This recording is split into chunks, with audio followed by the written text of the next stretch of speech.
everybody. This is Jess from 3D Learning Experts, and you're listening to the LD Experts Podcast, the show for busy parents who want to help their kids with learning disabilities, or as I like to say, learning differences, go from surviving to thriving. Hello, everybody. Today we have our special guest, Dr. Amanda Kelly, who is an expert in special ed behavior analysis. She knows so much about so many different topics. When we met ahead of time, we decided that the topic we would talk about today is preparing for tragedy before it strikes, and focus on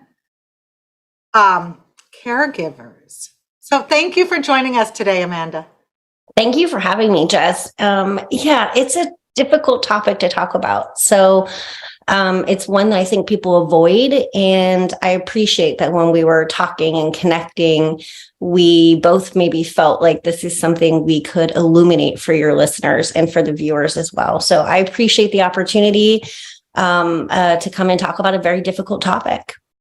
Yes, and thank you, because people need to know this, and not a lot of people are qualified to help listeners understand how we need to take care of ourselves and how we can prepare in the event of tragedy, because we always think, oh, it's not going to happen to me. It'll happen to someone else. Well, that someone else is somebody who is me. Yeah, well, it is very common for those of us in the disability community and helping service fields, parents, caregivers, as well as self-advocates, that we're often focused on the challenges right in front of us. What do we need to learn today? What do we need to help us do to navigate tomorrow? And when we think about how to triage and prioritize, we push to the back things that feel really unlikely, things that we have to prioritize. And in 2020, our community I lost my best friend, Feda, and her son, Muhammad Al-Malidi, to a house fire. And, Feda was a very big and bold and bombastic Arab woman who advocated very vocally for her son and for access to autism insurance, in particular in the state of California, and was a huge piece of making sure that legislation passed in 2013. And so she was just known, as was her son Muhammad, as being larger than life. Like, they were unstoppable until they weren't. And, it's tragically poetic, but there were other people in the household. And it was Feda's sister, Muhammad's aunt, and her niece, his cousin. And they woke up people in the household, and everybody exited except for Muhammad. At the time, Muhammad was 15, almost 16 years old, well over 200 pounds and close to 6 feet tall. She went into the house to compel him to leave, and to let him know it was the middle of the night. I'm sure he was disoriented, as anybody would be in that situation. His bedroom was at the top of the stairs. I mean, I imagine if she could have pushed him down, she would have, to get him out of the house. What can you do to get him out? And unfortunately, she wasn't able. And she made the decision, and I'm not sure it was even a choice, but this is how she lived, and it's how she died. She went inside and stayed with him. And she's the mother of 2 other children. But she made the choice that, he wasn't going to live without her. And I'm not sure how they would have without one another. So, we talk about this, and we don't want to forget it. And we want to prioritize the lessons that have been learned, which is none of us are invincible. This is very likely probable and possible. And it's not just about house fires. House fires are actually one of the least likely things. When we think about our community in particular, we hear a lot more about drownings. And wandering. And so there's also some but conflict about what to do. Do we Do we have bedrooms on the second floor? Do we have them on the first floor? Do we put locks on the windows because wandering? Do we not put locks because of fires? And it's like when we have competing needs, it makes sense that it gets pushed to the back of the things that we're prioritizing, and then asking caregivers to put themselves in front of that and first. I just know that many of the caregivers I know struggle with that because their child or their children really come first. And so the tragedies that happen end up not only taking, valuable members of the autism community or others who have needs, but also their caregivers. And that's part of why I appreciated that we were like, all right, let's talk about the well-being and the health and the priorities and the problems, as well as some of the solutions. So I am hoping to share not just the tragic parts here, but what we can learn and what we can do about that and how we can help Jess, your listeners today. And so just talking a little bit more about the story of your friend and her son, I assume he was a nonverbal autistic individual? Yes, he's definitely profoundly impacted with autism. He did communicate with his talker, we called it, or his voice. He was pretty good with it. I remember, for example, one of his favorite foods is lemon. And it got deleted off of the device, as occasionally happens with technology. And so Muhammad said, I want to eat yellow circle. And I was like, oh, you want to eat it? Okay, you want a lemon. Oh, look, lemon's not even on your device. And so this was when visiting, he was able to craft that piece together for us. But in the moment, I don't know that he had his device handy or charged. It was the middle of the night. People were sleeping. I can only imagine how that heightened his confusion. Hmm. And his siblings, were they older or younger? His siblings are older. They were not in the house at the time. They were off in school and other adult adventures, or young adults, I should say. And so, she didn't have to in that moment, do I stay outside with some of my children, go inside? I mean, I don't know how you make that choice, instinct, right, perhaps, right? But she would often say, that she would move mountains. And she said, if I can't bring Muhammad to the mountain, I'll bring the mountain to Muhammad. And literally was somebody who would. Is your child struggling with school, feeling overwhelmed? Introducing 3D Learning Experts, your child's personal tutor. Our expert educators provide personalized, one-on-one support tailored specifically to teach to your child's learning style. We specialize in helping students with dyslexia, dysgraphia, dyscalculia, and similar learning challenges. Our tutors are trained to provide effective strategies for reading, spelling, writing, and math. With our innovative virtual platform, your child can learn from the comfort of their own home. No more commuting or scheduling conflicts. Give your child the boost they need to succeed. Experience the difference with 3D Learning Experts.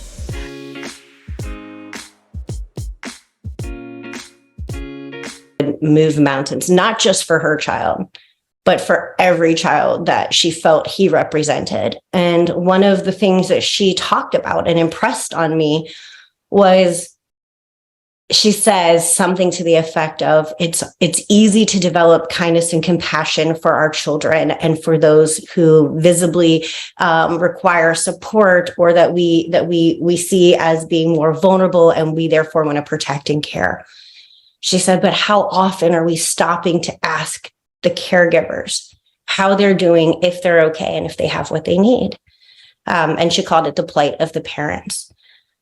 Which I think many parents, and I'm not a parent, but I think many parents can relate to, regardless of the needs that their children have. And then they just become exacerbated when you feel the need to help advocate and speak for your child and give them a place in the community. And she did that so well. So people who aren't familiar with Theta, she has a Wikipedia page. The flags were flown at half-mast after their deaths. Mayors and former governors came to their vigils. I mean, she was somebody with a high school diploma, and she would often say, I'm just a parent. And for anybody listening, take out the word just. I am a parent. I am a caregiver. that is incredibly valuable, and what a beautiful responsibility to have. And I think had she been able to see the response to the love and the light that she brought into the world and Muhammad brought, it would have knocked her off her feet. It would have really knocked her off her feet to realize what an impact she was making. And all she was trying to do was give her son and other children like him, herself and other parents like her, a safe and happy life. And the reality was we were planning for that. We weren't preparing for their death. So that being said, what can caregivers do to prepare for tragedy so that maybe they can avoid a situation like having to choose their own life or their child's? I want to save everybody's life, if possible. And I think a lot of it comes down first to understanding the reality and the facts. When I started really looking into what are the statistics? How likely is this to happen? It is a lot more likely than we are hearing about, I believe. For example, one of the things that struck me as so concerning was the life expectancy. The average life expectancy for individuals with autism is half that of the typical general society or population. And this was a study that was looked at, I believe it was 2014, by Dr. Lee at Columbia and a graduate student. And they were saying this age is 36. Now, is that for nonverbal autistic people or all autistic? It really was a combination. And what they talked about, and I appreciate you asking that. And of course, because I don't want to scare parents whose, no, kids have a much longer life expectancy. Like my oldest child they're going to be 30 this year.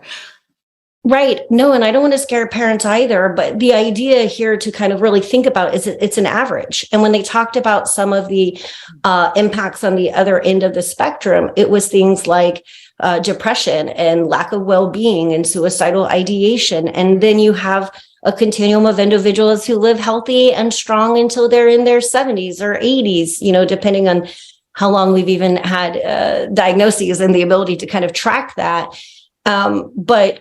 But it's an average. And what it tells us is that is it's an inappropriate, unfathomable number, and it needs to change. And part of that, I think, is awareness. I think the other part is understanding wandering is a big part of what many families fear and face every day. And so there are things like making sure that your local police department and fire department know your child, making sure that there are, if you are interested, tracking devices for if wandering happens. There's the Angel Sense and other things that are out there.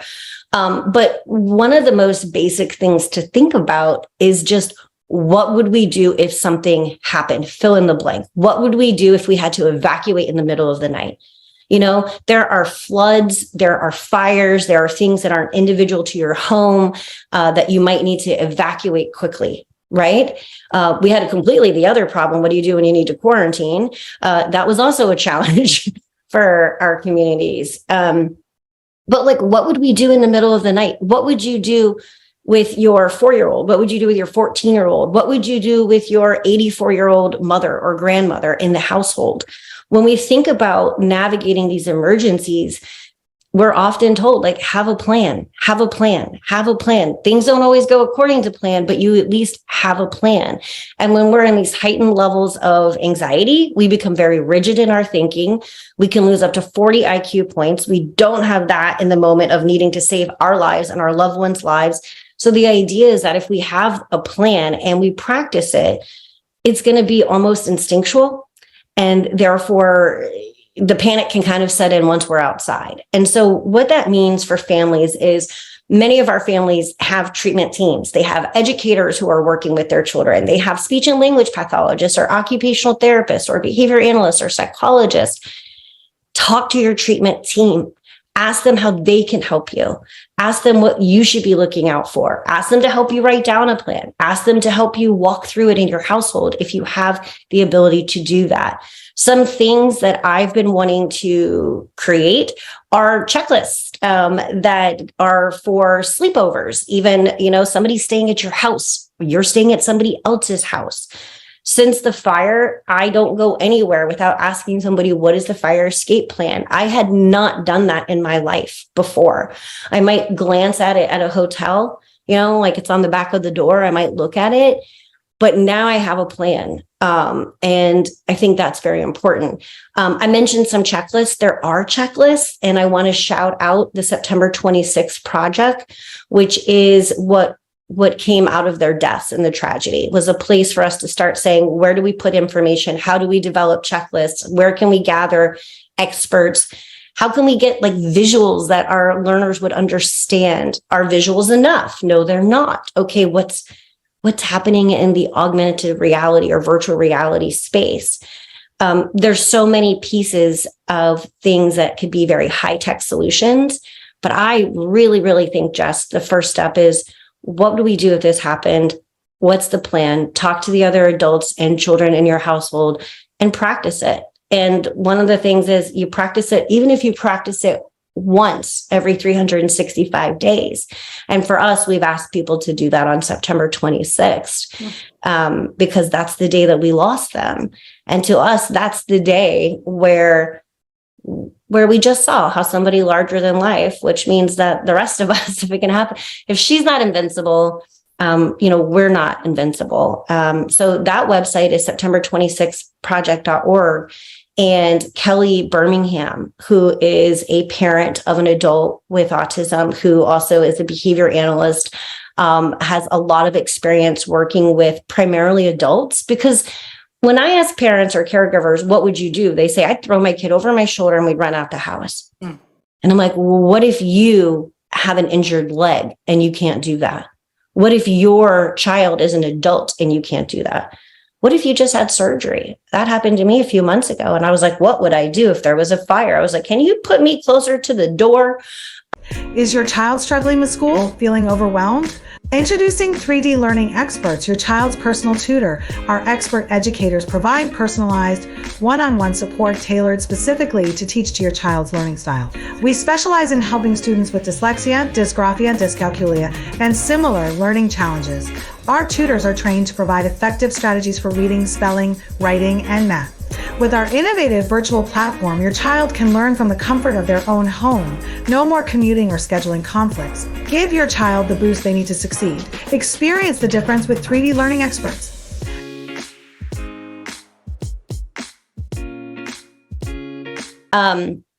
But you also have to be really, I think, mindful of not letting it consume you, because there are so many beautiful, amazing, wonderful parts of our lives with our community, with our children, and as providers.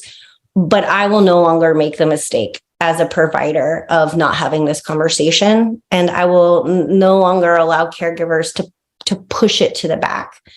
And I think it's scary, but that really is the first step. Well, I'm glad you mentioned not to live in fear, because we have to find a balance, right? We don't want to spend every day worrying about something happening, because then it's going to happen, because that's all we're focused on. But we want to be prepared in the event, like you said, like even if someone has a 4-year-old, they could be in a situation where they can't be there for their 4-year-old. I remember when I only had one kid and he was 6 months old, and we lived in Southern California, and the big Northridge earthquake hit, and things were falling down all around us. And it took us a good 30 seconds to get to our brand new baby's bedroom. Something more intense could happen where you can't even get to your child. Like, what if the fire is in between your room and your child's room? Or what if there's an earthquake and you're on the fault line and everything falls down and you can't get to your child? They need to be able to know how to get out the bedroom window, right? Like, That's something that never occurred to me before we're having this conversation right now. And having a meeting place, right? And I know, again, we're worried and we don't want our children to wander off or other things. But hey, if we exit the house and I go to the mailbox and nobody is there, that creates more confusion, being disordered. So again, a meeting point is a very important part, whether you're evacuating for whatever the reason is, or you're needing to hunker down. I think, Jess, it's so important what you emphasized is, if you can't get to your child and or cannot get yourself to safety, how do we still program and teach to get your child to safety? How do we make it so that everybody has the best chance of survival? And through these conversations that I've been having with other, people just out there in the world who are interested in caring, I am learning about, dissertation projects where people are saying, okay, this is what we were doing. And we were teaching, autistic individuals or individuals who might have not otherwise attend to salient stimuli in the environment, like may put their hands over their ears with an alarm versus like exit the building with their hands over their ears if they need to, but it's building those pieces in. And the research was really encouraging. Like, these things can be taught, and they can be taught without increasing really high rates of anxiety for the children in particular. Now, the limitation of this research was that these were young individuals. And one of the other limitations that the researcher told me about was that then they had a tornado drill, or an actual tornado, I think, was coming where they were. And the children went to line up, versus this was a shelter in place kind of expectation. And so it does bring up the point, and something for us to all remember is that there are times when we need to differentiate between alarms, and they mean different things to us. And sometimes we need to hunker down, and sometimes we need to go outside. And I mean, let's think about it. How much are we practicing that in our own lives? But what I will tell you is, an example of this for me is when I lived in Hawaii for many years, we have tsunami alarms. And every first Monday of the month, they will sound the tsunami alarm at 10 a.m. Now, you will hear that alarm and you will stop dead in your tracks, and you will look at a calendar and go, is it Monday? Is it 10 a.m.? Because if it's not, you need to make a different set of behaviors happen, right? And so there was like one time where it went off and it wasn't a Monday at 10, and we were all like just froze. And then there was immediately an announcement on our phones, like, this was an error, sorry. And so like we all got that message. However, I also lived in Hawaii when there was the no missile crisis, where we all got an alert on our phone saying you have 10 minutes to live. So life is predictable and anxiety provoking, but to bring us back to the other piece of like living life and enjoying life, and why I share about my friend Feda is because nobody seemed to enjoy and live the life to the fullest extent as she did and created for her son. So she would make sure that her son, who had significantly, several challenges to navigate around, would always need an adult with him, sometimes two adults. But he went to Disneyland, and he went snorkeling, and he went to a prom, and he did all of the things that every other child should have access to. And it is just because of how vibrant and wonderful in many ways his life was, that it felt so heavy and hard the way that it hit. And of course, tragedy sucks. But it's not exclusive to our community. It could happen, as you mentioned, to anybody really at any time. It's having these robust lives that we're living, and making sure that we are connecting with each other. Because as I was just mentioning, people are working on research, and we're like, okay, great. Now we learned we have to differentiate those sounds and make sure as we're teaching it really clearly to begin with. But as I mentioned, we did compile, and Kelly Birmingham really put together some of these checklists that start to get us just thinking. And these are self checklists. So you don't need a provider. You don't need expertise. You don't need a fancy degree. You can be like, oh yeah, we have that. We don't have that. And it might for you also make you think, here's another thing we need to do. Or maybe you're mostly thinking of these things, or just for you and your family after that incident, you're like, okay, now we're thinking of that for moving forward in our future. Families will say to me about where they're placing their child's bedroom in relation to theirs may have shifted because they're now trying to think about multiple ways to keep people safe. And I think for me, the part that's really hard is like, do we practice this with our children? On one hand, yes, we want routine, we want that automation, and we want to be able to say like, okay, when we're feeling high anxiety, we can just do that instinctual, like follow the plan. But on the flip side of things, you mentioned like most of the time, this is really unlikely. And as we were discussing, there's so many other things to teach. And also putting somebody in a highly anxiety provoking situation just for practice, it feels sometimes like, is that the right thing to do? So I don't have all the answers, but I am so excited that you and your listeners and others are interested in the conversation. Well, when you were talking right now, it made me think about all the different places that I've lived, or like Hawaii. I had a student that I met with online, and he's on the spectrum at the time of that "you have 10 minutes to live" warning. And his mother must have handled the situation very well, because he was very calm about it, although he still talked about it with me, right? So he was like, we don't know what's going on. His parents were military.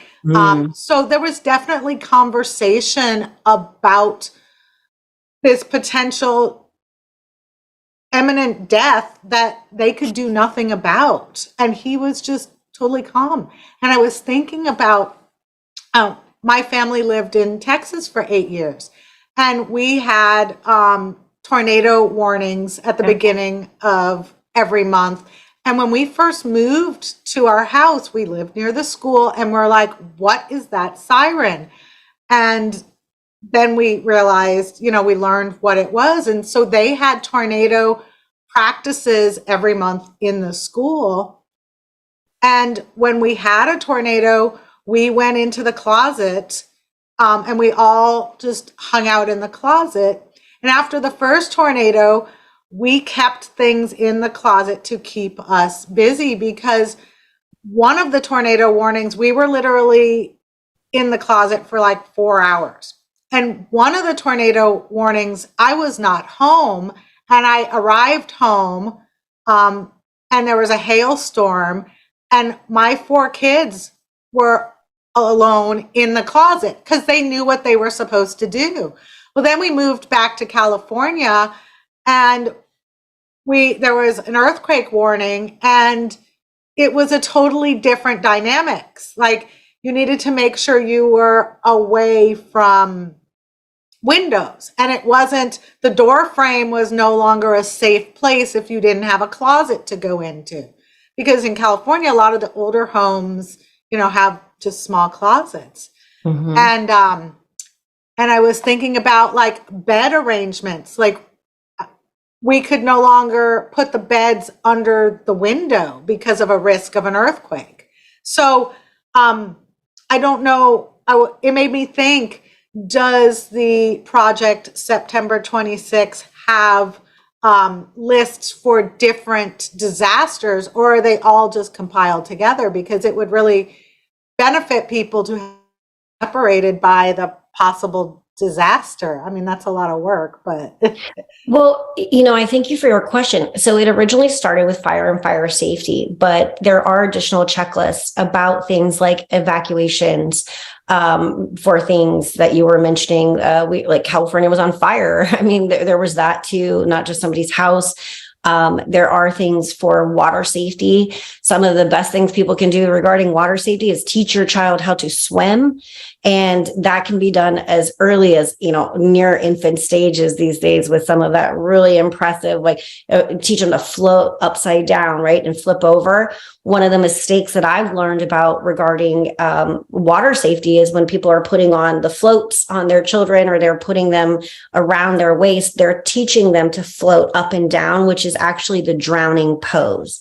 you actually want to teach children to float horizontal. Wow. So some of the devices we have out there, flotation devices, are actually counterintuitive to what we need children to be doing. And why would we know that? We are consumers. We are just trying to, go through our day. And so the project has looked at expanding and does have some information. But if anybody has more tools, more research, more information, even just time and a passion to work together on the project, you could always reach out to me or go and reach out through the project directly. My email is behaviorbabe@outlook.com. It's pretty easy. It's all one word, Behaviorbabe, the US, not the UK spelling of the word behavior. And I was like, we would, know you. And we would love to collaborate because there's so many other things. And as you and I are talking, Jess, I'm thinking, okay, well, we have evacuation, but do we have evacuation?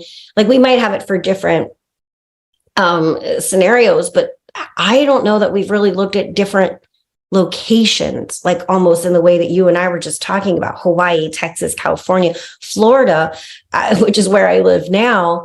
As you were mentioning that you have things in your closet, I still have a bed in my closet because last year, my mom convinced me that the trees in the backyard were going to sharpen to like pencil point tips and just come flying through my window.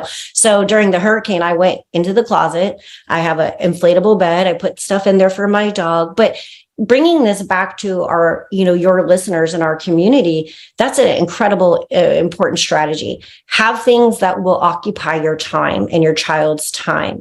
That might mean batteries, of course, flashlights, foods, favorite foods.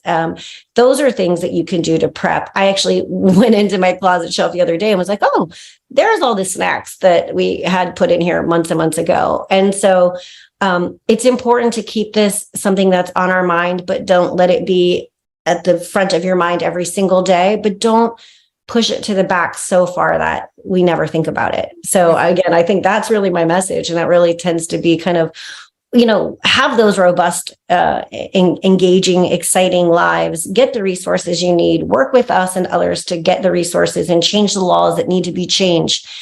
But just realize, as caregivers and parents, you actually possess a lot of the power. And that is by keeping it on your mind, but not too present that it impacts your daily life. Thank you so much for sharing your wisdom about protection and safety and planning ahead, because as we've talked about, that's just not something we necessarily do, and it's important to do. So before we finish up today, I just wanted to talk about what the project that you are working on right now, which is pretty amazing. So do you want to just share that with our listeners? Yeah, thanks, Jess. And it does actually tie directly into Feda and Muhammad Amalidi. So this is an ethics book. Ethics may not be all that exciting to some people, but it was my job to make it exciting. And as a behavior analyst, we talked about what is our responsibility? And in psychologists, speech and language pathologists, we all have ethics codes, teachers as well, that we have to follow. But what does it mean when you're in a situation and you want? Is your child struggling with school, feeling overwhelmed? Introducing 3D Learning Experts, your child's personal tutor. Our expert educators provide personalized, one-on-one support tailored specifically to teach to your child's learning style. We specialize in helping students with dyslexia, dysgraphia, dyscalculia, and similar learning challenges. Our tutors are trained to provide effective strategies for reading, spelling, writing, and math. With our innovative virtual platform, your child can learn from the comfort of their own home. No more commuting or scheduling conflicts. Give your child the boost they need to succeed. Experience the difference with 3D Learning Experts.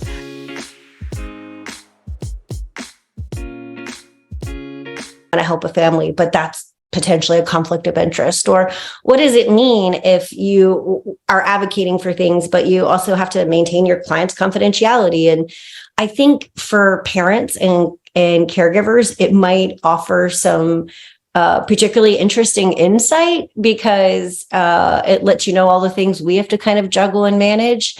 But we dedicated this book to Feda and Muhammad Amalidi. And it was a call to action to individuals and analysts in particular. And it says, in our actions, may their memories live on, because it's not enough to talk about change. It's important for all of us to collectively work together to make these stories less and less frequent, and to create these wonderful, robust lives outcomes that we can get. So the book is called Back to Basics: Ethics for Behavior Analysts. I think sometimes we've overcomplicated these conversations. So that's why we picked the title. And thanks, Jess, for the opportunity to share that with your listeners. Absolutely. And thank you. Sorry. And I just wanted to mention for anybody who is interested, I do have a code, and I'm happy to share that. That is ATR 30, ATR 30. That stands for, I don't know, but we'll say Amanda Talks Rapidly 30, ATR 30. Oh, if you get that from the Elsevier site. So Jess, I'll give you all that information. If anyone's interested, you can help them figure out how to access it. Okay. So do you have the information handy and want to say it now, or do you want to? It's the Elsevier site itself, but I don't have the URL right in front of me. So okay. I'll make sure I get that for you, or that we can. Yeah. Okay, I think if you just Google Back to Basics and Elsevier, it would come up, but I like to make things easier for people and give them that direct link. Okay, perfect. And what would they do with this link? That's where they would go to purchase the book, and that's where they can enter the discount code. The discount code is not available if you purchase it off Amazon or somewhere else. Right now, it's actually a pre-order. It's not being released until June, I believe. So your listeners are the first to hear about it. Okay, awesome. Thank you so much, Amanda, for joining us today and sharing your insight. Absolutely. Thank you, Jess. And just make sure everybody, if they want to learn more, check out the September 26th project. Okay. And again, your contact to reach out to you is? Yes. Instagram, Twitter, Pinterest, even if anyone's still there, Facebook, it's Behaviorbabe, all one word. And my email is behaviorbabe@outlook.com. And my website is www.behaviorbabe.com. Just awesome. Trying to keep it simple. Thank you, Amanda.